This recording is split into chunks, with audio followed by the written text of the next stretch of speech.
Good morning, friends. Brian King, the Mindset King here.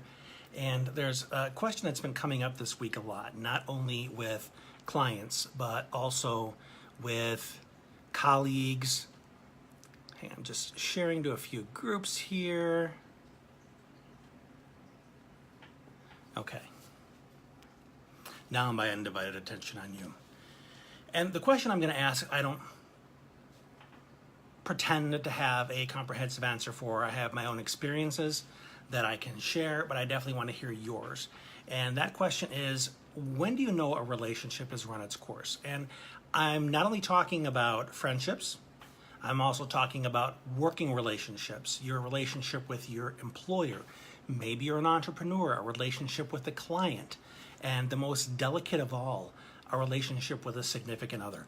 How do you know when that relationship has run its course? And that it's time to wrap things up, wish each other well, and say goodbye. Now, when it comes to an employment situation, my last paying job before I went out on my own, which was 12 years ago, I worked for a hospice, and it was a pretty hostile environment. You know, it was all about the numbers. Well, take care of the people. We want you to be compassionate, but you have to see this many a day, and you have to document this, and this, so that we can get paid, so on. And I got the impression as things went on that my feelings didn't matter, my productivity mattered, and there really wasn't a balance. And that was during the time when my oldest boy was starting to go into crisis. We just got his autism diagnosis. I was having to go to school a lot to either pull him out or calm him down and de-escalate him because the staff didn't really want to do any interventions. And it was also around that time where I was being strongly encouraged to open my own practice. So there were all these factors that came together that informed my decision of where the bad fit was and where a better fit potentially was.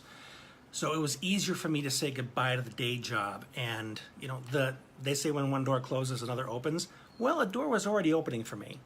So my destination was kind of obvious there. It wasn't like quitting a job or losing a job and then all of a sudden there's this black hole because you don't have a plan B. So in my case, it was an easier decision to make. But I know in today's economy, there are some people that are, and I love all the lingo they're using these days. Well, we're going to separate you from this position. No, we're going to fire you and kick you out with no benefits. You know, they try and soften it for their own egos, but what they're really doing is a harmful thing to another human being. So I see a lot of people being separated from their positions and then having to try and figure out what to do with not only the loss of that job, the loss of that relationship, what it meant for them financially, as far as their colleagues goes, but how to move forward from that. So there's those two elements, is how do you say goodbye to the previous relationship and move forward? You know, I was divorced. It kind of came out of the blue that my marriage was ending about 10 plus years ago, when I found out my now ex was having an affair and was leaving me and my boys for another guy, and it hit me like a ton of bricks, probably more like a tank falling on my shoulders. But I felt so expendable. Like everything I put into that relationship meant nothing, because now I was seen as a burden. I was in her way, and in many ways so were the boys. And as much as I tried to fight to maintain that relationship, and here's a key aspect of this conversation, as much as I tried to fight for that relationship and its survival, my ex didn't want me anymore. And it can be the same with an employer. No matter how much you pour into it, your employer doesn't want you anymore. And that is an essential understanding, is that an ideal situation for you also wants you in return. Because in intimate relationships, I hear the term, soulmate, the love of my life, that kind of thing. And that's what they try and sell the person on.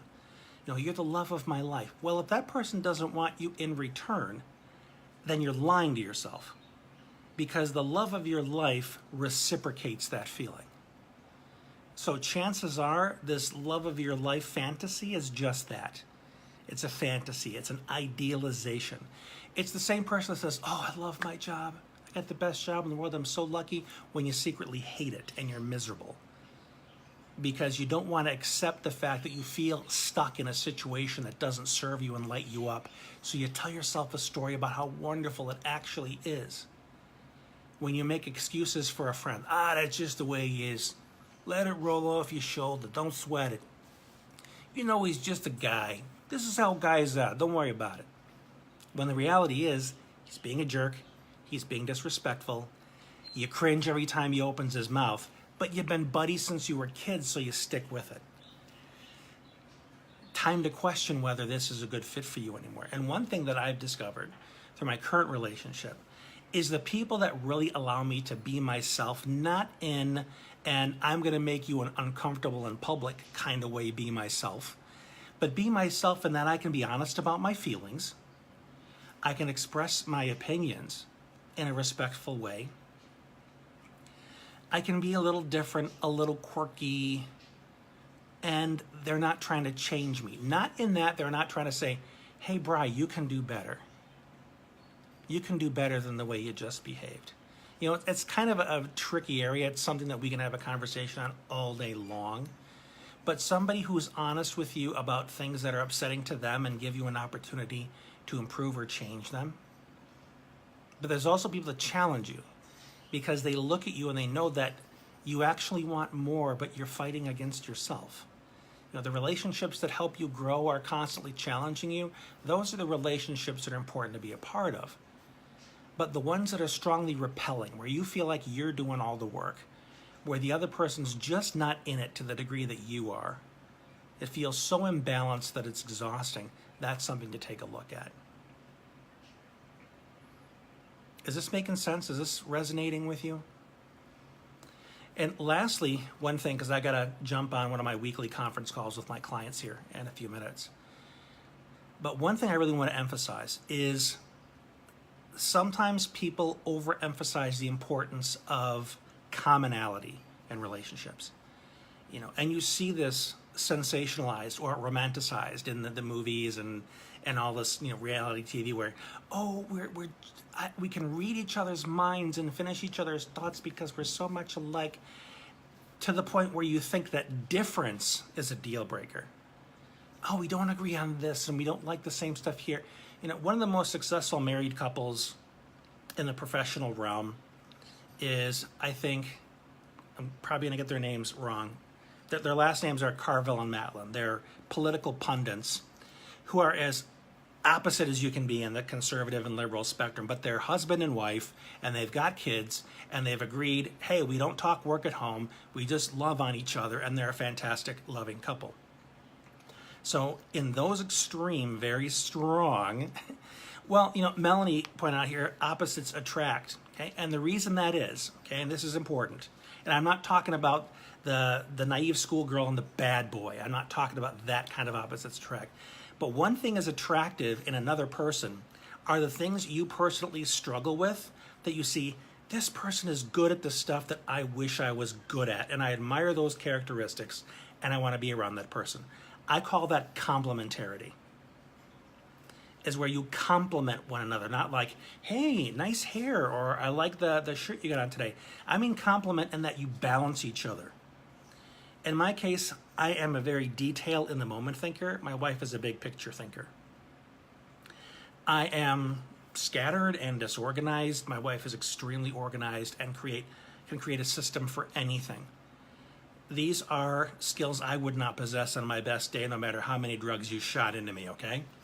So having that complementarity is a tremendous asset, because we don't see the other as a burden for lacking that ability. We see them as an opportunity to support one another in our areas of challenge. Now, we also have things that are very much the same, very much alike. So we have elements of both. That's important to look at. Are there areas where we complement each other and make each other better and help each other grow? Or are we married to this idea that we must maintain this sameness? We're the same as each other, and that's what brings us together, as our sameness. We like the same things. We enjoy the same stuff. And holy cow, the danger is any of that changing, Because if it changes and we're not exactly the same anymore, then it could be a disaster. So we pretend to continue to like the stuff that we've always liked, even though secretly we're crying out to grow in some way. But we won't grow because we're afraid it means we will disconnect from our partner. You know what saves you from that? Fear. Is also embracing the fact that it's okay to have differences. You don't have to share the same hobbies. You don't have to like the same movies. You don't even have to hang out with the same people. You can have your life, they can have their life, and then there's our life. Balance. Having commonality as well as complementarity. And it's an ongoing dance. I don't care how many books you read where you figure out, okay, I've got this whole relationship thing wired now. It's all figured out. I've mastered it. I no longer have to do anything. Nonsense. Life happens.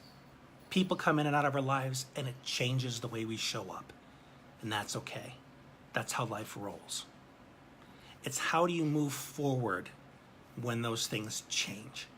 That's where the skill set needs to occur. That's where you need to know what you're doing. How do you bounce forward? How do you be resilient? How do you reinvent yourself if necessary? So those are just my myriad of thoughts on this subject. I really want to hear what you think, so please comment below. If there's somebody else you think could contribute to or benefit from this conversation, by all means, pass it on to them so they can join us as well. And until we talk next time, this has been Brian. Thanks for being you.